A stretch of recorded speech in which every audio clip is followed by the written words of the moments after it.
Hello friends, आज की खबरों में बात करते हैं। और कौन है अरुणा सनभाग, जो 42 सालों तक थी जिंदा लाश। कोलकाता दुष्कर्म मामले पर सीजीआई ने कोर्ट में किया जिक्र। और कोलकाता में जूनियर डॉक्टर से रेप और मर्डर मामले में सुनवाई के दौरान सुप्रीम कोर्ट ने सालों पुराने अरुणा सनभाग मामले का जिक्र किया है। सीजीआई चंद्रचूड़ ने कहा, अरुणा सनभाग के साथ अस्पताल के अंदर ही दरिंदगी हो गई थी, जिसके बाद ये इच्छा मृत्यु का मामला बन गया। इसके बाद वह करीब 42 सालों तक अस्पताल के वार्ड में एक बिस्तर पर लाश बनकर पड़ी रही। बंगाल में डॉक्टर से दुष्कर्म के बाद हत्या मामले को लेकर पूरे देश में आक्रोश है। इस मामले को लेकर आज सुप्रीम कोर्ट में सुनवाई हुई। सुनवाई के दौरान भारत के मुख्य न्यायाधीश डीवाई चंद्रचूड़ ने सालों से महिला डॉक्टर पर क्रूर हमलों को उजागर करने के लिए 1973 की अरुणा सनभाग घटना का संदर्भ दिया।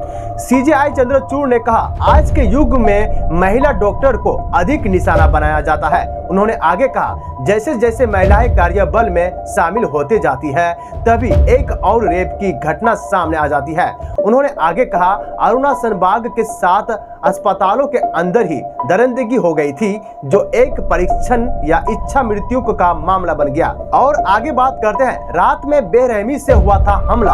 अरुणा के ईएम अस्पताल में 25 साल की नर्स थी, जिस चिकित्सा संस्थान में वह 1967 में सर्जरी विभाग में शामिल हुई थी।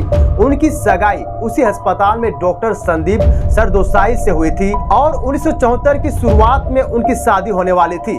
हालांकि 27 नवंबर 1973 की रात को एक वार्ड अटेंडेंट सोहनलाल भरत वाल्मीकि ने उन पर बेरहमी से हमला किया था।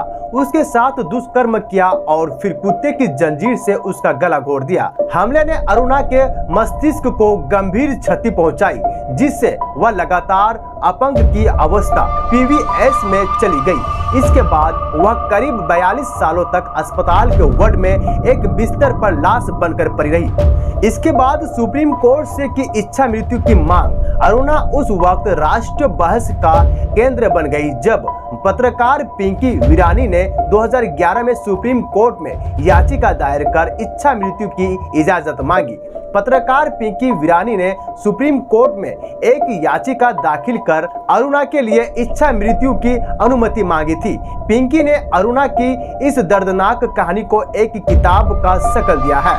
इसके बाद अरुणा पर लिखी गई थी किताब। उन्होंने अरुणा के बारे में पिंकी वीरानी की किताब, जिसका शीर्षक अरुणाज स्टोरी है, में जिक्र किया। सुप्रीम कोर्ट ने 7 मार्च 2011 को दिए गए एक ऐतिहासिक फैसलों में सक्रिय इच्छा मृत्यु की याचिका को ये कहते हुए खारिज कर दिया कि अरुणा ब्रेन डेड नहीं थी और वह कुछ चीजों पर रिस्पॉन्स करती थी, जैसा कि अस्पताल के कर्मचारियों ने देखा था।